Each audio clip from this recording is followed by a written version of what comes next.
2012 সালে তারতাপাড়া গ্রামে রবিউল ইসলাম নামে এক কৃষক তার ধান খেতে ওঠা গ্যাস দিয়ে কৃষি জমিতে সেচ যন্ত্র ব্যবহার করে আসছিলেন।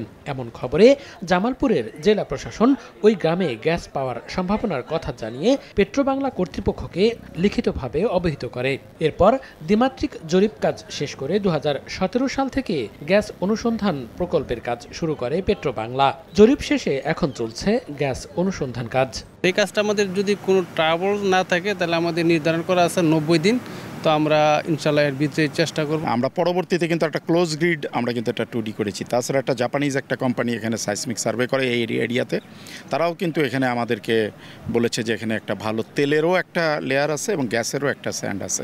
প্রতিদিন এখান থেকে 10 মিলিয়ন ঘনফুট গ্যাস উত্তোলন হবে। এটা 25 থেকে 30 বছর পাওয়া যাবে বলে জানায় পেট্রোবাংলা। প্রতিদিন আমাদের এখান থেকে 10 মিলিয়ন ঘনফুট এখানে উৎপাদিত হবে, গ্যাস উত্তোলন করা হবে এবং 20 বছর থেকে 25 বছর পাওয়া যাবে এটা, এবং এটার বাজার মূল্য অনেক বেশি। আমরা কমপক্ষে 10 MMCFD গ্যাস এখান থেকে পাবো এবং সেটা 25 থেকে 30 বছর আমরা দিতে পারবো।